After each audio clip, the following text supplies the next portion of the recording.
मेघालय और असम के राज्यपाल श्रीमान बनवारीलाल जी पुरोहित, भारत सेवाश्रम संघ के महासचिव श्रीमद स्वामी विश्वात्मानंद जी महाराज, सहायक सचिव श्रीमद स्वामी अम्बरीशानंद जी महाराज, रामकृष्ण मिशन शिलोंग के सचिव श्रीमद स्वामी अच्युतेश्वरानंद जी महाराज, मेघालय इंडस्ट्रियल डेवलपमेंट कॉरपोरेशन के चेयरमैन श्री A.L. हैग जी, भारत सेवाश्रम संघ के सभी सम्मानित सदस्य, देवी और सज्जनों, दिल्ली और शिलोंग के बीच लगभग 2000 किलोमीटर की दूरी है, लेकिन तकनीक ने इस दूरी को मिटा दिया है। पिछले वर्ष मई के महीने में ही मैं शिलोंग आया था। आज जब वीडियो कॉन्फ्रेंस के माध्यम से आप सभी से बात करने का अवसर मिला है, आपके आशीर्वाद पाने का अवसर मिला है, तो अनेकविध स्मृतियां ताजा होना बहुत स्वाभाविक है। गुजरात में मुझे भारत सेवाश्रम संघ के अध्यक्ष स्वर्गीय स्वामी अक्षयानंद जी महाराज के साथ बहुत निकट वास्तव का अवसर मिला, काम करने का मौका मिला था। मंच पर उपस्थित स्वामी अम्बरीशानंद जी, उनके सभी बाल काले थे, तब से जानता हूं। कई वर्षों तक उनके एक मित्र भाव से उनके साथ काम करता रहा। स्वामी गणेशानंद जी, कई वर्ष हो गए, मिलना नहीं हुआ है, लेकिन उनको भी भली भांति मेरा उनके साथ भी बड़ा निकट संपर्क रहा। आचार्य श्रीमद स्वामी प्रणवानंद जी महाराज, जिन्होंने भारत सेवा संघ की स्थापना की, इस वर्ष सेवा यात्रा के 100 वर्ष पूरे हो रहे हैं।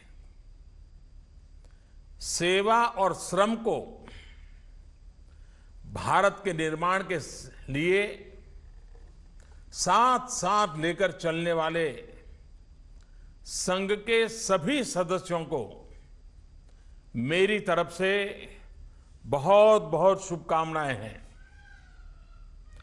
किसी भी संस्था के लिए यह बहुत ही गौरव का विषय है कि उसकी सेवा का विस्तार 100 वर्ष पूरे कर रहा हो, और विशेषकर उत्तर पूर्व के राज्यों में भारत सेवाश्रम संघ ने जन कल्याणकारी कार्य बहुत ही प्रशंसनीय रहे हैं।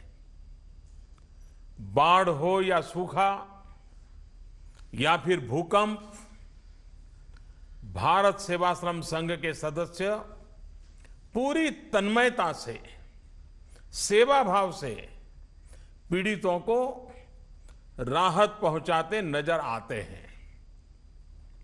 संकट के समय जब इंसान को मदद की सबसे ज्यादा आवश्यकता होती है, तो स्वामी प्रणवानंद जी के शिष्य सब कुछ भूल करके सिर्फ और सिर्फ मानव सेवा में जुट जाते हैं।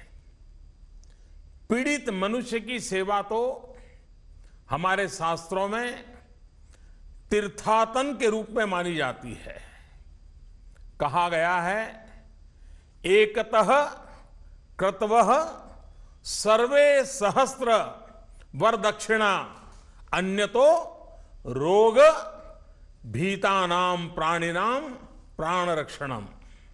यानी एक और विधि पूर्वक सबको अच्छी दक्षिणा दे करके किया गया यज्ञ कर्म, और दूसरी तरफ दुखी और रोग से पीड़ित मनुष्य की सेवा करना, यह दोनों कर्म उतने ही पुण्यप्रद है। यानी यज्ञ करना और दुखियारों की सेवा करना, दोनों की पवित्रता एक बराबर है। ये हमारे शास्त्रों ने हमें सिखाया है। साथियों, स्वामी प्रणवानंद जी ने अपनी आध्यात्मिक यात्रा के चरम पर पहुंचने के पर भी और ये कहा था, ये समय महामिलन, महाजागरण, महामुक्ति और महासमान न्याय का है। आज जो हम सोशल जस्टिस की बात कर रहे हैं, स्वामी प्रणवानंद जी ने उस समय अपने कार्यकाल में सोशल जस्टिस के लिए आवाज उठाई थी। इसी के बाद उन्होंने भारत सेवाश्रम संघ की नींव रखी थी। 1917 में स्थापना के बाद जिस सेवा भाव के साथ इस संस्था ने काम शुरू किया था, और उससे बड़ौदा के उस समय के महाराजा सयाजीराव गायकवाड़ भी बहुत ही प्रभावित हुए थे। महाराजा सयाजीराव गायकवाड़ स्वयं जिस अथक परिश्रम से लोगों के उत्थान के लिए कार्य करते थे, वो जग जाहिर है। लोक कल्याण के कार्यों की चलती फिरती संस्था की तरह वो थे। इसलिए श्रीमद स्वामी प्रणवानंद जी के देश भर में भेजे सेवा दूतों को उन्होंने जमीनी स्तर पर कार्य करते देखा, तो महाराजा उनकी प्रशंसा किए बिना नहीं रह सके थे। जनसंघ के संस्थापक, हम सबके प्रेरणा पुरुष श्रद्धेय डॉक्टर श्यामा प्रसाद मुखर्जी तो स्वामी प्रणवानंद जी को अपने गुरु की तरह मानते थे। डॉक्टर मुखर्जी के विचारों में स्वामी प्रणवानंद जी के विचारों की झलक भी हम देख सकते हैं। राष्ट्र निर्माण के जिस विजन के साथ स्वामी प्रणवानंद जी ने अपने शिष्यों को अध्यात्म और सेवा से जोड़ा, वो अतुलनीय है। जब 1923 में बंगाल में सूखा पड़ा, और तब तो भारत सेवाश्रम संघ की उम्र सिर्फ 6 साल थी। जब 1946 में नोयाखली में दंगे हुए, जब 1950 में जलपाईगुड़ी में बहुत बाढ़ आई, जब 1956 में कच्छ के अंदर अंजार में पहला भूकंप आया था, जब 1977 में आंध्र प्रदेश में भीषण चक्रवात आया था, जब 1980 में भोपाल में गैस त्रासदी हुई, तो भारत सेवाश्रम संघ के लोगों ने पीड़ितों के बीच रहकर उनकी सेवा, वो आज भी लोग याद करते हैं। हमें ध्यान रखना होगा कि ये वो समय था जब देश में डिजास्टर मैनेजमेंट को लेकर के न इतनी एजेंसियां बनी थी, न इतनी चर्चा थी, न इतना कोई अवेयरनेस था। संकट आता तो वहीं स्थानीय लोग अपनी बुद्धि शक्ति के अनुसार कुछ न कुछ अपना काम कर लेते थे। प्राकृतिक आपदा हो या इंसान के आपसी संघर्ष से पैदा हुए संकट, हर मुश्किल घड़ी में भारत सेवाश्रम संघ ने उससे निपटने में महत्वपूर्ण भूमिका निभाई। मुझे लगता है कि आप लोग जहां बैठे हैं वहां बिजली चली गई लगता है, अंधेरा नजर आ रहा है मुझे यहां से। लेकिन मुझे तो देख पा रहे हो ना आप लोग, मेरी बात परित की सुनाई दे रही है? चलिए, मुझे आपकी आवाज तो सुनाई दी। बीते कुछ वर्षों की बात करें तो जब 2001 में गुजरात में भूकंप आया, 2004 में सुनामी आई, 2013 में उत्तराखंड में त्रासदी आई, 2015 में तमिलनाडु में बाढ़ आई। आप कोई भी ऐसी दुर्घटना देख लीजिए, भारत सेवाश्रम संघ की तरफ से जो भी उनकी शक्ति है, भक्ति पूर्वक सेवा करने में वो कभी पीछे नहीं रहे हैं।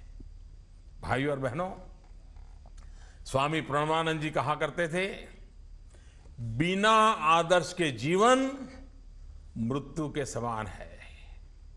अपने जीवन में उच्च आदर्श स्थापित करके ही कोई भी व्यक्ति मानवता की सच्ची सेवा कर सकता है। भारत सेवाश्रम संघ के सभी सदस्यों ने उनकी इन बातों को अपने जीवन में उतारा है। आज स्वामी प्रणवानंद जी जहां भी कहीं होंगे, मानवता के लिए आपके प्रयासों को देखकर बहुत ही प्रसन्न होते होंगे। देश ही नहीं, विदेश में भी प्राकृतिक आपदा आने पर भी भारत सेवाश्रम के सदस्य लोगों को राहत देने के लिए पहुंच जाते हैं। इसके लिए आप सभी का जितना अभिनंदन किया जाए उतना कम है।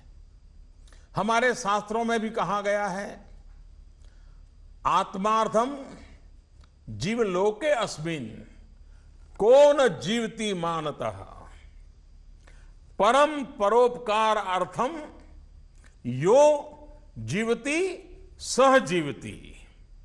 यानी संसार में अपने लिए कौन मनुष्य नहीं जीता है, परंतु जिसका जीवन परोपकार के लिए है, उसका ही जीवन सच्चे अर्थ में जीवन है।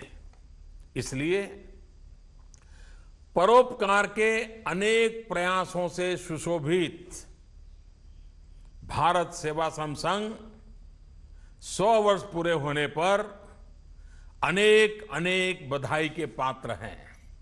साथियों, बीते कुछ दशकों में देश में एक मिथक बनाया गया कि अध्यात्म और सेवा के रास्ते अलग अलग है।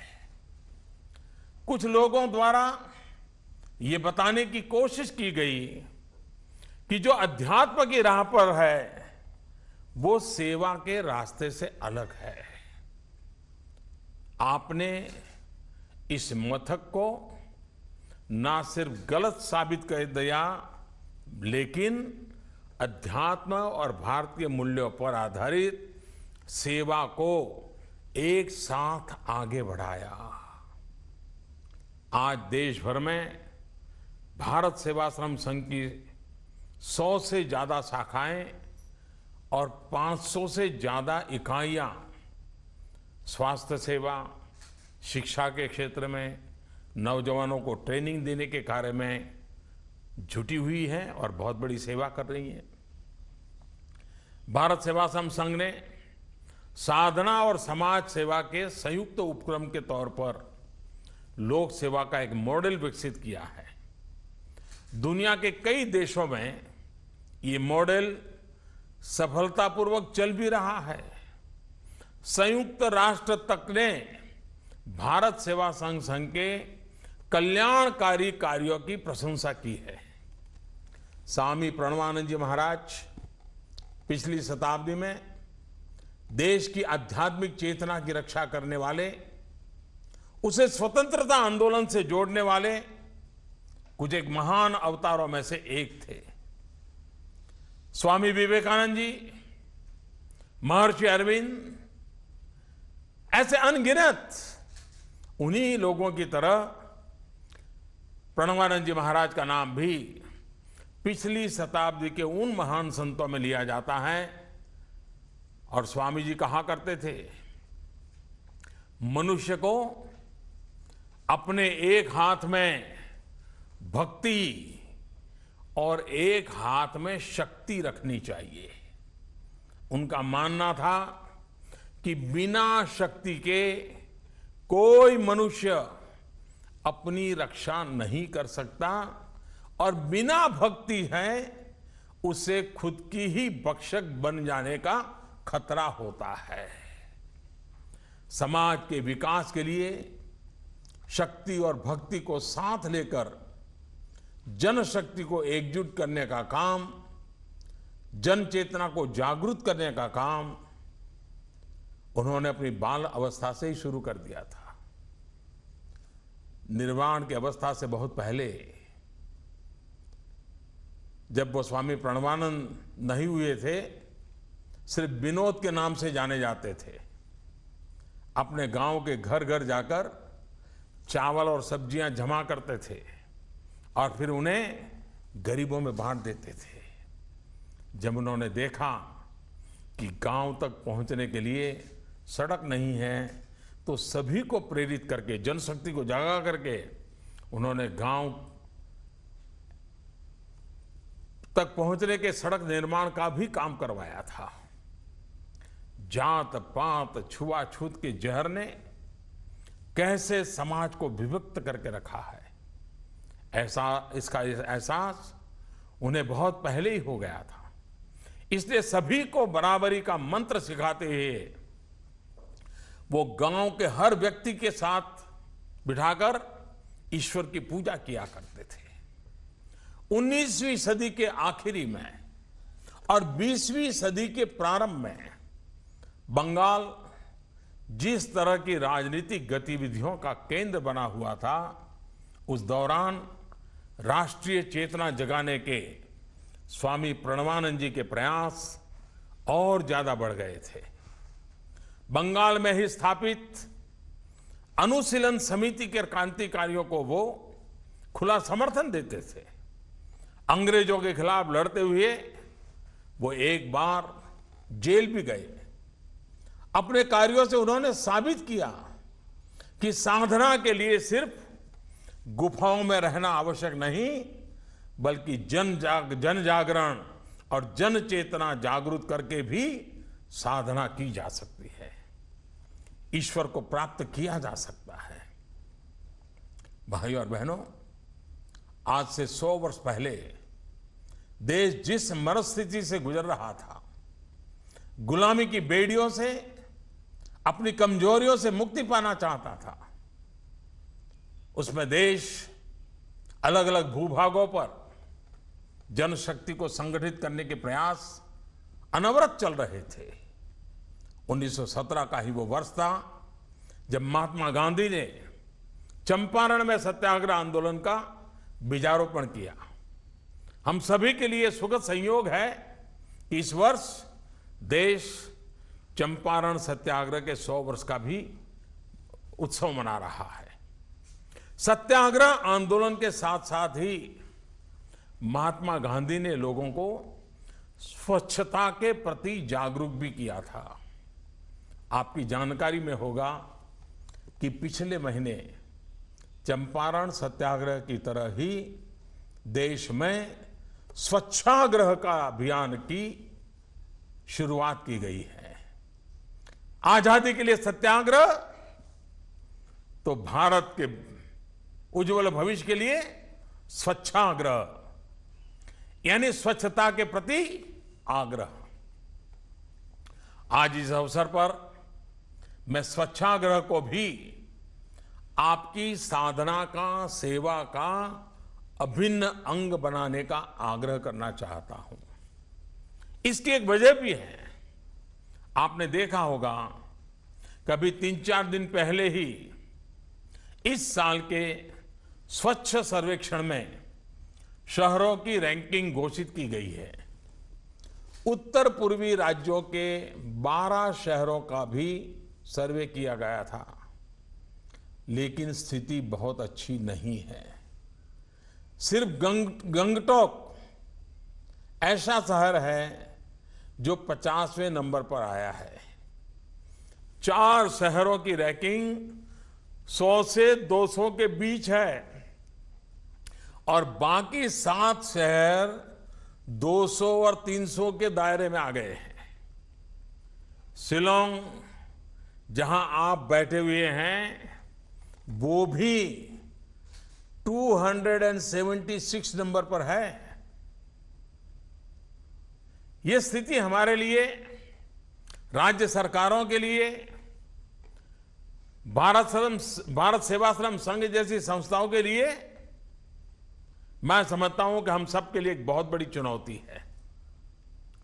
स्थानीय एजेंसियां अपना काम कर रही हैं, लेकिन इनके साथ साथ प्रत्येक व्यक्ति को यह एहसास कराया जाना बहुत आवश्यक है कि वो अपने आप में स्वच्छता मिशन का एक सिपाही है। हर व्यक्ति ने अपने प्रयास से ही स्वच्छ भारत, स्वच्छ उत्तर पूर्व के लिए उस लक्ष्य को हम हासिल कर सकते हैं। भाइयों और बहनों, स्वामी प्रणवानंद जी महाराज कहते थे, देश के हालात को बदलने के लिए लाखों निस्वार्थ कर्मयोगियों की आवश्यकता है। यही निस्वार्थ कर्मयोगी देश के प्रत्येक नागरिक का मनोभाव बदलेंगे और उस बदले हुए मनोभाव में एक नए राष्ट्र का निर्माण होके रहेगा। स्वामी प्रणवानंद जी ऐसे महान आत्माओं की प्रेरणा से देश में आप जैसे करोड़ों निस्वार्थ कर्मयोगी हैं। बस हम सभी मिलकर के अपनी ऊर्जा स्वच्छाग्रह के इस आंदोलन को सफल बनाने में लगा देनी है। मुझे बताया गया है कि जब स्वच्छ भारत अभियान शुरू हुआ था, तब आप लोगों ने उत्तर पूर्व के 5 रेलवे स्टेशनों का चयन किया था कि उन स्टेशनों में सफाई की जिम्मेदारी उठाएंगे। वहां हर पखवाड़े स्वच्छता का अभियान चलाया। अब आपके प्रयासों को और ज्यादा बढ़ाए जाने की जरूरत है। आपको आश्चर्य होता होगा कि मोदी जी हमें काम बता रहे हैं। मैं आपको इसलिए बता रहा हूं कि आप लोग करते हैं, और बताने का मन भी तो उन्हीं को होता है जो करने की आदत रखता है। तो मुझे भी मोह हो जाता है कि मैं भी आपको कुछ कह दूं। इस वर्ष जब आप सभी अपनी संस्था के गठन के 100 वर्ष मना रहे हैं, तो इस महत्वपूर्ण वर्ष को क्या पूरी तरह स्वच्छता पर केंद्रित कर सकते हैं? क्या आपकी संस्था जिन इलाकों में काम कर रही है, वहां पर पर्यावरण की रक्षा के लिए, पूरे इलाके को प्लास्टिक फ्री बनाने के लिए और स्वच्छता के ऐसे और कामों को भी कर सकती है क्या? क्या जल संरक्षण और जल प्रबंधन के फायदों के लिए लोगों को जागरूक कर सकती है क्या?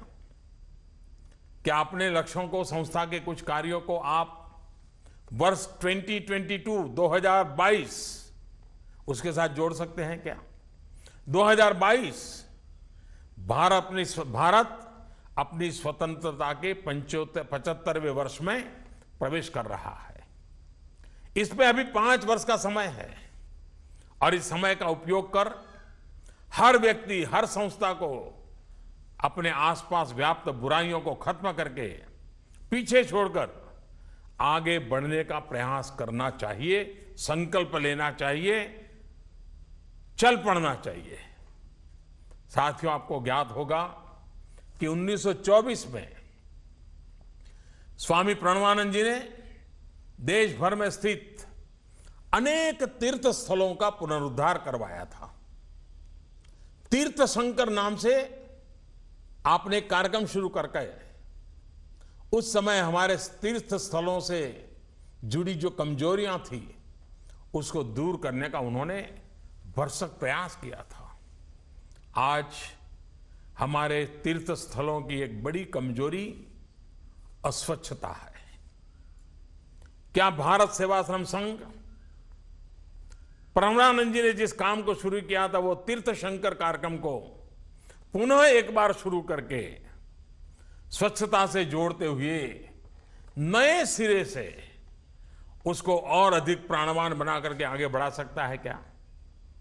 आपदा प्रबंधन के अपने अनुभवों को भारत सेवाश्रम संघ कैसे ज्यादा से ज्यादा लोगों तक पहुंचा सकता है, उस बारे में भी सोचा जाना चाहिए। हर वर्ष देश में हजारों जिंदगियां प्राकृतिक आपदा की वजह से संकट में आती हैं। प्राकृतिक आपदाओं के समय कैसे कम से कम नुकसान हो, इसी को ध्यान में रखते हुए पिछले वर्ष देश में पहली बार नेशनल डिजास्टर मैनेजमेंट प्लान बनाया गया है। सरकार बड़े पैमाने पर लोगों को जागरूक कर रही है। लोगों को मॉक एक्सरसाइज के जरिए भी डिजास्टर मैनेजमेंट के तरीकों के बारे में ट्रेन कर रही है। साथियों, आपकी उत्तर पूर्व के राज्यों में सक्रियता और संगठन शक्ति का डिजास्टर मैनेजमेंट में बहुत उपयोग हो सकता है। आपकी संस्था आपदा के बाद और आपदा से पहले दोनों ही स्थितियों से निपटने के लिए लोगों को तैयार कर सकती है। इसी तरह जैसे स्वामी प्रणवानंद जी देश भर में प्रवचन दल भेज करके अध्यात्म और सेवा का संदेश देश विदेश तक पहुंचाया, वैसे ही आपकी संस्था उत्तर पूर्व के कोने कोने में जाकर के आदिवासी इलाकों में जाकर खेल से जुड़ी प्रतिभाओं की तलाश में प्रभावी भूमिका निभा सकती है। इन इलाकों में पहले से आपके दर्जनों स्कूल चल रहे हैं। आपके बनाए हॉस्टल में सैकड़ों आदिवासी बच्चे पढ़ रहे हैं। इसलिए ये काम आपके लिए मुश्किल नहीं है। आप जमीन पर काम करने वाले लोग हैं, लोगों के बीच में काम करने वाले लोग हैं। आपकी पारखी दृष्टि खेल प्रतिभाओं को सामने लाने में मदद कर सकती है। स्वामी प्रणवानंद जी कहते थे कि देश की युवा शक्ति जागरूक नहीं हुई तो सारे प्रयास विफल हो जाएंगे। अब एक बार फिर अवसर आया है सुदूर उत्तर पूर्व में छिपी इस युवा शक्ति को, खेल की प्रतिभाओं को मुख्य धारा में लाने का। इसमें आपकी संस्था की बड़ी भूमिका हो सकती है। बस मेरा आग्रह है कि आप अपनी इस सेवा साधना के लिए जो भी लक्ष्य तय करें वो मेजरेबल हो, यानी जिसे आंकड़ों में तय किया जा सके, नापा जा सके। स्वच्छता के लिए आप उत्तर पूर्व के 10 शहरों तक पहुंचे या 1000 से गांवों तक पहुंचे, ये निर्णय आप करें। डिजास्टर मैनेजमेंट के लिए 100 कैंप लगाएं या 1000 कैंप लगाएं, इसका निर्णय आप करें। लेकिन मेरा फिर आग्रह है, जो भी तय करें उसको नापा जा सकना चाहिए, हिसाब किताब निकलना चाहिए, मेजरेबल होना चाहिए।